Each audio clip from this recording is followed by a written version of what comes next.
Hello everyone and welcome in a new video. और आज की इस वीडियो में हम सभी लोग पढ़ने वाले हैं किरचॉफ लॉ के बारे में कि आखिर ये किरचॉफ लॉ होता क्या है, ये क्या चीज़ को फाइंड आउट करता है, वो सब हम इस वीडियो में देखने वाले हैं। तो फर्स्ट ऑफ ऑल जो है हम ये क्यों पढ़ रहे हैं, ये वाली चीज़ जानना बहुत ज़्यादा ज़रूरी है। जैसे कि हम आगे सर्किट डायग्राम को सॉल्व करते हैं या फिर हम कहें कि मैथ एनालाइज करते हैं, नोडल एनालाइज करते हैं, कोई सी भी एनालाइज कर रहे हैं, हम क्या करते हैं बेसिकली वोल्टेज एंड करंट को फाइंड करते हैं किसी भी सर्किट के अंदर। तो किरचॉफ लॉ से सिंपली इन दोनों के बेस्ड ये भी क्या करता है, वोल्टेज एंड करंट को फाइंड करवाता है। क्या करता है, वोल्टेज एंड करंट को फाइंड करवाता है। ये रास्ता बताता है किस तरीके से आप वोल्टेज एंड करंट को फाइंड आउट कर सकते हो डिफरेंट मेथड के तरीके से। जैसे कि मैथ एनालाइज में क्या होता है, हम किस तरीके से मैथ एनालाइज को करते हैं, वोल्टेज एंड करंट को फाइंड आउट करते हैं। नोडल में क्या होता है, किस तरीके से एक नोड को लेते हैं, उसमें वोल्टेज करंट को फाइंड आउट करते हैं। तो बेसिकली किरचॉफ एक तरीका बताता है कि आप किस तरीके से कर सकते हैं, क्या क्या आपको पैरामीटर्स हैं जो कि ध्यान रखने पड़ेंगे, क्या क्या चीज़ें आप जो है सर्किट के अंदर कर सकते हो, नहीं कर सकते वो। तो किरचॉफ लॉ जो होता है ना, ये बेसिकली दो पार्ट में होता है, या फिर आप कह सकते हो इसके जो टाइप्स होते हैं वो दो तरह के होते हैं। फर्स्ट ऑफ ऑल आता है हमारे पास Kirchhoff current law. First of all हमारे पास क्या है, किरचॉफ करंट लॉ। अब ये किरचॉफ करंट लॉ आखिर है क्या, ये देखेंगे। एंड सेकंड नंबर पे आता है हमारे पास किरचॉफ वोल्टेज लॉ। आप इसको केबीएल भी बोल सकते हो और ऊपर वाले को आप केसीएल भी बोल सकते हो। फर्स्ट ऑफ ऑल हम सभी लोग बात करते हैं किरचॉफ करंट लॉ के बारे में। फर्स्ट ऑफ ऑल हम किसके बारे में बात करते हैं, किरचॉफ करंट लॉ के बारे में। तो किरचॉफ करंट लॉ ना बेसिकली पूरा का पूरा सिंपल लॉ है। इसमें क्या होता है, ये बस यही स्टेट करता है कि आपके अलजेब्रिक सम, किसी भी आप कोई भी आपके पास वायर जा रहा है जिसमें करंट फ्लो हो रहा है, और उन सबका अलजेब्रिक जो सम होगा ना वो इक्वल टू 0 होगा बस। जो है किरचॉफ करंट लॉ यही कहता है। क्या कहता है, it state that the algebraic sum of all the current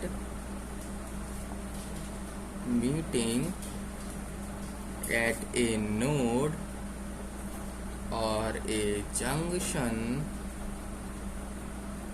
is 0. Meeting at a node or a junction is 0। या फिर देख ये बस सिंपल ये कह रहा कि अगर आपका कोई भी वायर जा रहे हैं एक दूसरे की तरफ, वो एक अगर नोड पे मिल रहे हैं, एक जगह मिल रहे हैं कई सारे वायर, देन उस जगह पे जो करंट होगा वो हमारा करंट 0 होने वाला है। वो हमारा करंट क्या होने वाला है, 0 होने वाला है। या फिर आप इसको इस तरीके से भी समझ सकते हो कि it can also be define as the, आप इसे ये समझ सकते हो जितने वायर का सम, जो आपके वायर में से जो भी करंट निकला है वायर तक पहुंचा है, एक नोड तक पहुंचा है, और नोड से जो एग्जिट हो रहा है करंट, एक तो करंट जो नोड तक पहुंचा है एंड नोड से जो करंट एग्जिट हो रहा है, दोनों वैल्यू बराबर होंगे। ये आप इस तरीके से ये समझ सकते हो, ठीक है। It can also be define as the sum of current entering a node is equal to the sum of the current leaving the node। यानी आप इसको सिंपली इस तरीके से समझ सकते हो कि जो भी करंट आपका एंटर करेगा एक नोड पे, जैसे कि मान लो इस तरीके से आपका जो है करंट एंटर हो रहे हैं नोड के अंदर इस तरीके से। ये नोड पे कौन कौन से करंट हो रहा है, 10 एम्पियर मान लो, इधर मान लो 2 एम्पियर, इधर मान लो 5 एम्पियर। तो जो यहाँ से करंट निकलेगा ना वो भी 2 एम्पियर, 10 एम्पियर एंड सॉरी इधर आएगा 5 एम्पियर, इधर आएगा 10 एम्पियर, ठीक है। तो जो करंट आपका एंटर होगा ना नोड पे, उतना ही करंट आपका नोड से बाहर जाएगा। यही सिंपली हमारा किरचॉफ करंट लॉ बोलता है कि आपका जो करंट है वो कहीं भी कंज्यूम नहीं होगा, ठीक है। करंट लॉ बेसिकली सिंपली यही है, जितना करंट जो है हमारा एंटर होगा किसी भी नोड में जितना भी करंट आपका एंटर होगा और उस नोड से जितना भी करंट आपका आउट होगा, वो दोनों करंट आपके जो हैं वो बराबर होंगे, कहीं भी आपका करंट कंज्यूम नहीं होगा। ये चीज़ मेनली बात हो रही है। नोड में कभी भी करंट आपका कंज्यूम नहीं होने वाला है, ठीक है। जैसे कि यहाँ पर नोड मतलब सिंपली यहाँ पर कई सारे वायर आके मिल रहे हैं, नोड मतलब कई सारे वायर आके मिल रहे हो। तो देखो इसमें 3 वायर आके मिले और इनमें से 3 वायर ही निकल गए, क्या पता 2 ही वायर निकलते, इस नोड में से 2 ही वायर निकलते, जरूरी थोड़ी है 3 वायर निकले हो। अगर मैं चाहूँ तो इसको कुछ इस तरीके से भी कर सकता था। यहाँ पर आपका 10 एम्पियर, यहाँ पर आपका 2 एम्पियर, यहाँ पर आपका 6 एम्पियर, तो यहाँ से कितना निकलेगा 10 और 6 16 एम्पियर, और यहाँ से 2 एम्पियर। इस तरीके से भी हो सकता है, पर बात एकदम यही है किरचॉफ करंट लॉ की कि जितना करंट आपका एंटर किया, यहाँ पर कितना एम्पियर एंटर किया 10, 2 और 6, ठीक है, कितना गया 18 करंट एम्पियर किया है। और यहाँ पर आप देख सकते हो 18 ही करंट जो है एग्जिट किया है। जितना करंट एंटर हुआ है उतना ही करंट हमारा एग्जिट हुआ है, इसीलिए इसको बोला जाता है किरचॉफ करंट लॉ। यानी कि इसमें आपका नोड में कोई भी करंट जो है कंज्यूम होने वाला नहीं है, भले ही आपके 10 वायर आके 1 वायर में निकल जाए, मतलब करंट जो है आपका वो हमेशा एग्जिट करेगा। अगर जितना करंट आया है उतना करंट एग्जिट हो रहा है, इसको ही किरचॉफ करंट लॉ कहते हैं।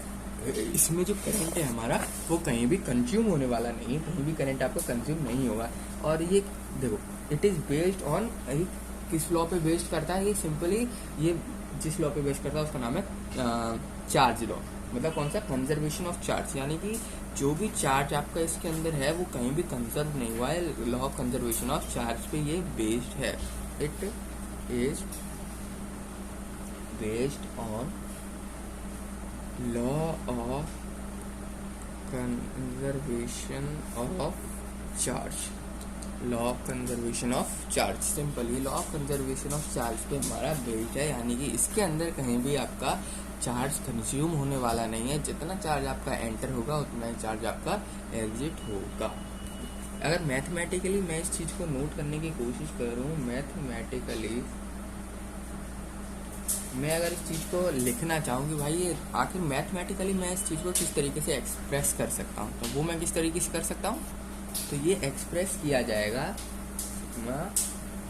आई के, आई यहाँ पर इसलिए आया सिंपली करंट है इसलिए मैंने जो है आया है, तो 0 एंड जो हमारा के है इसकी वैल्यू 1 से आपकी स्टार्ट होगी।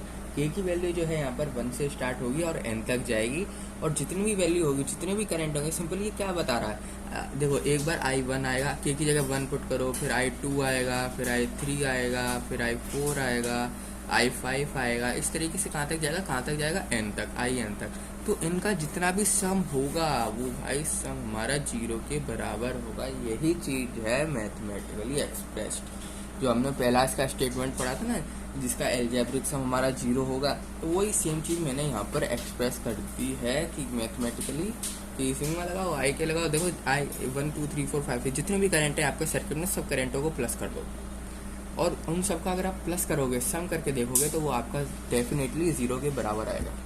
उन सबका आप सम करोगे तो डेफिनेटली वो किसके बराबर आने वाला है, 0 के बराबर आने वाला है। सिंपली यही चीज़ आपको बताता है। यहाँ पर मैं लिख देता हूँ वेयर के इज इक्वल टू 1 2 2 3 4, कहाँ तक जाएगा ये n तक, और यहाँ पर n क्या है, n is the total number of current associated with the node, simply ये n यहाँ पर क्या बताता है, ये n केवल टोटल नंबर ऑफ करंट बता रहा है कि आखिर सर्किट के अंदर कितने करंट हैं, सर्किट के अंदर कितने करंट हैं, भाई 1 है 2 है 3 है 4 है 5 है, कितने करंट हैं आखिर सर्किट के अंदर, वो सिंपली कौन बता रहा है, हमारा n। तो ये था हमारा बेसिक किरचॉफ करंट लॉ, ठीक है, ये किरचॉफ करंट लॉ था। अब सेकंड नंबर पे तो हमारा वो होता है हमारा किरचॉफ वोल्टेज लॉ। क्या होता है हमारा किरचॉफ वोल्टेज लॉ। किरचॉफ के खाली 2 ही लॉ हैं, एक तो Kirchhoff current law and Kirchhoff voltage law. Current law तो हमने समझ लिया सिंपली, अब बात करते हैं हम वोल्टेज लॉ के बारे में। तो किरचॉफ वोल्टेज लॉ भी ना सिमिलर है किरचॉफ करंट लॉ से। किरचॉफ वोल्टेज लॉ यहाँ पर हमारा क्या कहता है, ये सिंपली ये बोलता है कि किसी भी क्लोज सर्किट में, याद रखना क्लोज सर्किट की मैं बात कर रहा हूँ, किसी भी क्लोज सर्किट में अगर आप एल्जेब्रिक सम करोगे सारे वोल्टेजों का तो वो हमेशा 0 के बराबर आएगा। ठीक है, किसी भी क्लोज सर्किट में, उसमें नोड था, याद रखना करंट, किरचॉफ करंट लॉ में हम नोड की बात कर रहे थे, ये नोड में से अगर करंट पास होगा तो 0 होगा। पर इसमें क्या होता है वोल्टेज में, हम क्लोज सर्किट यानी कि पूरे के पूरे सर्किट की बात कर रहे हैं। इस वक्त हम किसकी बात कर रहे हैं, पूरे के पूरे सर्किट की बात कर रहे हैं। अगर पूरे सर्किट के अंदर अगर आप क्लोज सर्किट लेंगे, ओपन सर्किट नहीं क्लोज सर्किट लेंगे, तो उसका अगर आप वोल्टेजों का सम करेंगे तो हमारा 0 के बराबर होगा। अब अगर आप उन सबका वोल्टेजों का सम करेंगे तो वो किसके बराबर होने वाला है, 0 के बराबर होने वाला है। तो it state that for any closed path or circuit, the algebraic sum of all the voltage inside that path will be 0. Inside that path will be 0 and it is based on the law of conservation of energy। ये किस पे based है हमारा, जैसे कि हमने देखा था ऊपर वाला हमारा किस पे बेस्ड था, law of conservation of charge पे बेस्ड था। पर हमारा जो किरचॉफ वोल्टेज लॉ होता है ये हमारा law of conservation of energy पे बेस्ड होता है। ये बस सिंपल यही स्टेट करता है कि किसी भी क्लोज सर्किट में, यहाँ पर आप क्लोज सर्किट को ना अंडरलाइन कर लेना, क्लोज सर्किट या क्लोज पाथ को अंडरलाइन कर लेना, ये बहुत ज़्यादा इंपॉर्टेंट है। लोग ये लाइन भूल जाते हैं लिखना, कभी कभी अगर पूछ लिया जाता है तो ये लाइन भूल जाते हैं। वो क्या करते हैं, किसी भी नोड में वोल्टेज को, नोड तक वोल्टेज देख लेंगे, किसी भी दो नोड के बीच में वोल्टेज कितना आ रहा है वो देख लेंगे, वो गलत है। पूरे सर्किट के आपको वोल्टेज देखना है, उनका अगर आप एल्जेब्रिक सम करते हैं तो वो एल्जेब्रिक सम जो है उसका, जैसे आपने एल्जेब्रिक सम कर लिया, उनका जो रिजल्टेंट आएगा वो हमेशा 0 आएगा। वो हमेशा क्या आएगा, 0 आएगा। अगर उस अंदर, तो सर्किट के अंदर की बात कर रहा हूँ। एंड अब इसको अगर मैथमेटिकली में ड्राइव करना, मैथमेटिकली में इसको लिखना चाहिए, जैसे मैथमेटिकली मैंने ऊपर वाला लिखा था, तो अब तक आप समझ गए होंगे कि एकदम सेम जैसा है करंट की तरह। तो मैथमेटिकली में क्या होगा, ये एकदम सेम ऐसे ही लिखा जाएगा जैसे हमने करंट का लिखा था। कैसे, एन आएगा यहाँ पर आएगा, इस बार आई लिखा था क्योंकि वो करंट था, इस बार वी लिखेंगे, के लिखेंगे, एन के इक्वल टू 1 से स्टार्ट करेंगे। ये भी हमारे किसके बराबर होगा, 0 के बराबर होगा। और जो यहाँ पर के है वो के क्या है हमारा, 1 2 लेके एन तक जाएगा। और यहाँ पर एन क्या है हमारा, एन है हमारा number of active and passive element in a closed path. Simply n यहाँ पर क्या है हमारा, number of active and passive element in the closed path. Simple mathematically जैसे मैंने ऊपर वाला बताया था ना, वैसे ये करंट वाला बताया था, वैसे सिंपली हमारा वोल्टेज वाला ही है। इसमें भी क्या होता है हमारे पास कि हम क्या करते हैं, वोल्टेज को लेते हैं, जितना भी वोल्टेज है सर्किट के अंदर, पूरे सर्किट की बात होती है, जितना भी वोल्टेज है पूरे सर्किट के अंदर, उन सब वोल्टेज को कर दो आप सम। अगर वो हमारा 0 के बराबर आता है तो वो हमारा क्या सेटिस्फाई कर रहा है, किरचॉफ करंट लॉ को सेटिस्फाई कर, सॉरी वोल्टेज लॉ को सेटिस्फाई कर रहा है। सारे वोल्टेज सम करो, उसमें चाहे एक्टिव एलिमेंट आए, पैसिव एलिमेंट आए, कुछ भी आए, उससे एन जो है हमारा क्या डिफाइन करता है यहाँ पर, एक्टिव एंड पैसिव एलिमेंट यानी कि वोल्टेज वगैरह। ठीक है, तो उन सब का अगर आप सम करते हो तो हमारा 0 के बराबर आता है। यही सेम चीज़ जो होती है हमारे किरचॉफ करंट लॉ में होती है, पर वो हमारी होती है नोड में, ये होता है हमारा पूरे के पूरे सर्किट में। इसके बाद ना हम बात करते हैं एप्लीकेशन की। ये तो हमने लॉ तो समझ लिया आखिर भाई होता क्या है, अब इसके कुछ एप्लीकेशन जानने आपको बहुत ज़्यादा ज़रूरी हैं, जो कि आपके आगे चल के हेल्प करने वाले हैं सॉल्व करने में। जैसे कि आप मैथ्स एनालाइज करेंगे, आप नोडल एनालाइज करेंगे, सर्किट डायग्राम को सॉल्व करेंगे, किसी भी थेवेनिन से सॉल्व करें, या फिर किसी भी इक्वेशन से आप अगर सर्किट डायग्राम को सॉल्व करके वोल्टेज और करंट फाइंड आउट करना चाहेंगे तो आपको ना कुछ बेसिक टर्मिनोलॉजी के बारे में आपको पता होना बहुत ज़्यादा ज़रूरी है। कौन कौन सी वो टर्मिनोलॉजी है, देखो फर्स्ट ऑफ ऑल मैं क्या करता हूँ, यहाँ लिख देता हूँ बेसिक टर्मिनोलॉजी। ठीक है, स्पेलिंग गलत हो गई है तो माफ करना। यहाँ पर लगाएंगे हम इस तरीके से, एक सर्किट बना लेता हूँ जिससे आपको जो है अच्छे से क्लियर होने वाला है। ठीक है, एक सर्किट यहाँ पर मैं बना लेता हूँ। जिससे आपको जो है आसानी से क्लियर हो जाएगा यहाँ पर जो बेसिक टर्मिनोलॉजी की हम बात कर रहे हैं। यानी कि बेसिक टर्मिनोलॉजी का मतलब सिंपली यही है कि जो चीज़ें इसमें होती हैं, क्या क्या चीज़ें हम किस किस को क्या क्या बोलते हैं, वो चीज़ें हमें यहाँ पर पता होनी चाहिए। ठीक है, ABC, और इसको मैं R1 नाम दे देता हूँ, इसको मैं R2 नाम दे देता हूँ, इसको R3 नाम दे देता हूँ, इसको मैं R4 नाम दे देता हूँ। हम इसको मैं यहाँ पर करंट I1 गया, यहाँ से जो है I2 से नाम दे देता हूँ, I3 से नाम दे देता हूँ, एंड इसको मैं नीचे से ग्राउंड कर देता हूँ। ठीक है, और एक हम दो सर्किट देख रहे हो, यहाँ पर दो लूप देख रहे हो, एक तो ये वाला बॉक्स एंड एक ये वाला बॉक्स। तो सिंपली इस वाले बॉक्स को मैं IA नाम दे देता हूँ एंड इस वाले बॉक्स को मैं IB नाम देता हूँ। सिंपली अब तक मैंने कुछ नहीं किया, खाली नेमिंग करिए और कुछ नहीं किया। अब देखो, जो मैं आपको बताना चाह रहा था वो चीज़ क्या। फर्स्ट ऑफ ऑल हमें नोड के बारे में मालूम होना चाहिए। हमको नोड के बारे में मालूम होना चाहिए कि आखिर इसमें नोड किसको कहा जाता है। तो नोड हमारे वो होते हैं जहाँ से हमारे वायर्स जो हैं आपको मुड़ते हुए दिख जाए ना, वो नोड समझ लो। जैसे कि ABCDE, जहाँ पर दो वायर आपको लग रहा है, हाँ दो वायर या फिर दो से ज़्यादा वायर जा रहे हैं। देख सकते हो, ए पे एक वायर इधर है, एक वायर इधर है, दो वायर दिख गए। F पे एक वायर उधर है, एक वायर E पे एक वायर इधर, देखो इसमें तो 3 वायर हैं। ठीक है, यानी मिनिमम 2 वायर हो तो हमारा वो क्या कहलाता है, नोड की कैटेगरी के अंदर आता है। तो सिंपली इसमें कौन कौन से नोड जाएंगे, हमारा A हो जाएगा, B हो जाएगा, C हो जाएगा, D हो जाएगा, E हो जाएगा, F हो जाएगा। तो ये सारे हमारे जो है नोड की कैटेगरी के अंदर आएंगे, इन सबको हम नोड बोलेंगे। जो मैं बार बार नोड बात कर रहा था, वो नोड होते हैं यही सेम चीज़, जहाँ पर दो वायर जाके मिल रहे हों, यहाँ पर दो वायर जाके आपके मिल रहे हों। जैसे किरचॉफ करंट लॉ में मैंने आपको बताया था ना कि यहाँ पर क्या, जितना भी करंट आपका एंटर करता है किसी भी नोड में, तो नोड वो ये है, जितना भी करंट आपका एंटर करता है किसी भी नोड में, वो हमेशा बराबर होता है जो एग्जिट कर रहा है। देखो जैसे कि यहाँ पर मैं बात करूँ किरचॉफ करंट लॉ, देखो यहाँ पर वैलिड हो रहा है। यहाँ पर I1 जा रहा है, I1 दो पार्ट में डिवाइड हो रहा है, I2 and I3।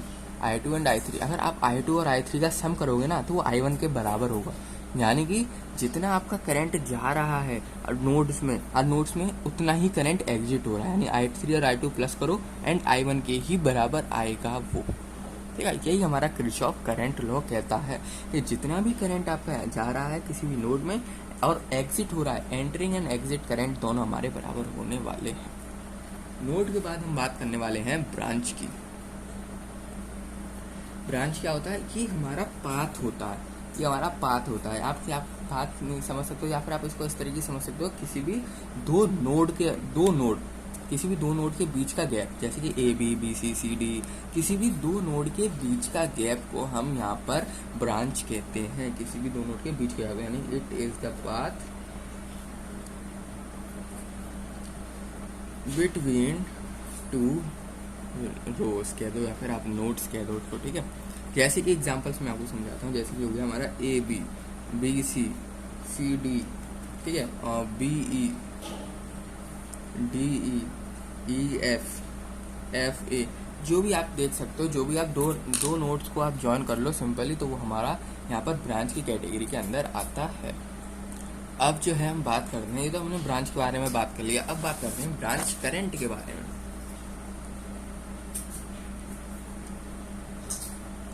Simply branch में जो करंट पास आउट हो रहा है ना, उसको हम ब्रांच करंट कहते हैं। जैसे कि देखो A से B ब्रांच के अंदर कौन सा करंट हमारा पास हो रहा है, I1, तो ये हमारा ब्रांच करंट कहलाता है। क्या कहलाता है, ब्रांच करंट। B से ये I2 पास हो रहा है तो ये ब्रांच करंट होगा। I3 कहाँ से पास हो रहा है, B से C तक, तो ये हमारा ब्रांच करंट। तो ब्रांच करंट कौन कौन से होगा हमारे, I1, I2, I3।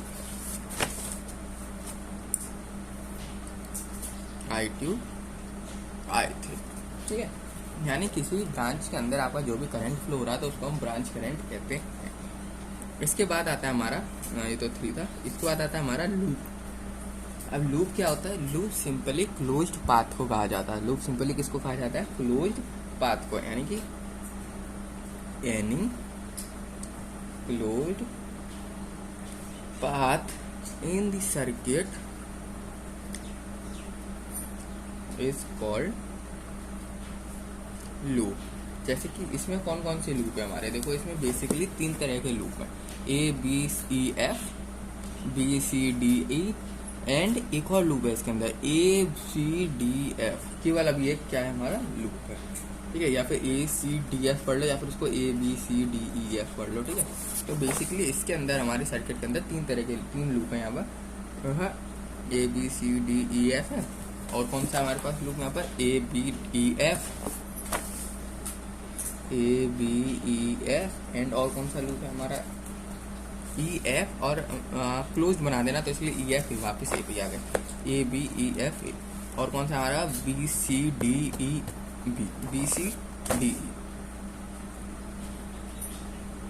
तो इसमें तीन जो है हमारे पास लूप है, इस सर्किट के अंदर हमारे पास तीन लूप है। लूप मतलब सिंपली क्लोज्ड पाथ, लूप मतलब सिंपली क्लोज्ड पाथ। जितने भी आपके पास क्लोज्ड पाथ हैं वो सब हमारे लूप की कैटेगरी के अंदर आते हैं। और आपको ये बात याद रखना है कि अगर हमारा ओपन सर्किट है, यानी कि क्लोज्ड नहीं है, ओपन सर्किट है, तो आप उसमें लूप फाइंड आउट करने को बोले तो आपको मना कर देना कि इसमें लूप नहीं है। ओपन सर्किट में लूप नहीं होगा, क्लोज सर्किट में लूप होगा, जहाँ पर आपको जो है सर्किट पूरा क्लोज हो। इसके बाद आता है हमारा मैश। अब ये मैश क्या होता है? मैश सिंपली क्लोज्ड पाथ को कहा जाता है।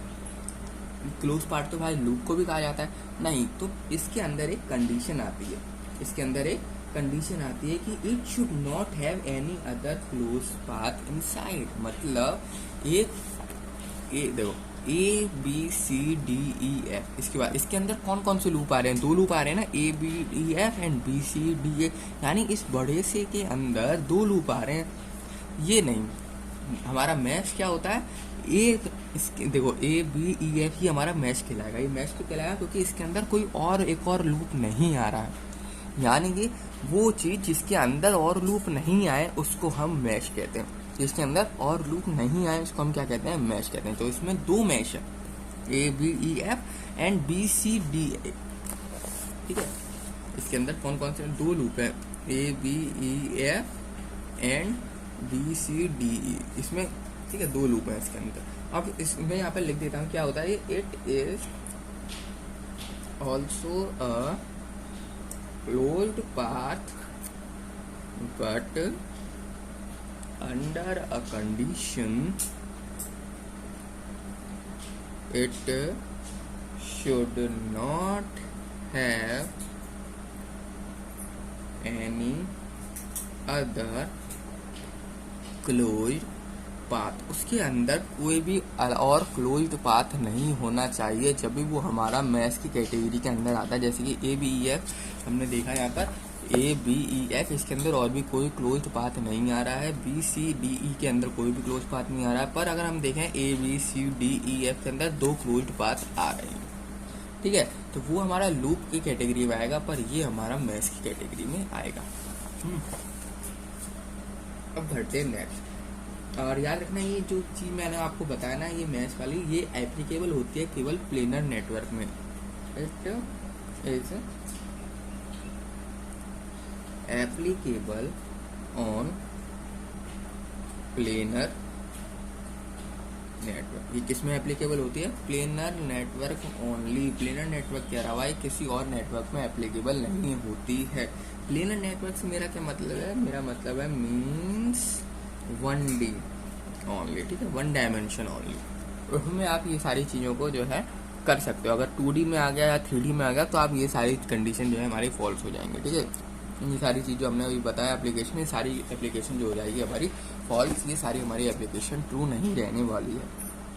तो यही बेसिकली हमारा एप्लीकेशन था, जिसमें मैंने आपको 5 चीज़ बता दी जो कि बेसिक टर्मिनोलॉजी थी, जो कि आपको पता होनी चाहिए, क्योंकि हम आगे जब मैश एनालाइज या नोडल एनालाइज करेंगे तो उसमें ये चीज़ें बार बार आएंगी। मैश क्या होता है, नोडल क्या होता है, लूप क्या होता है। नोडल बेसिकली क्या होता है?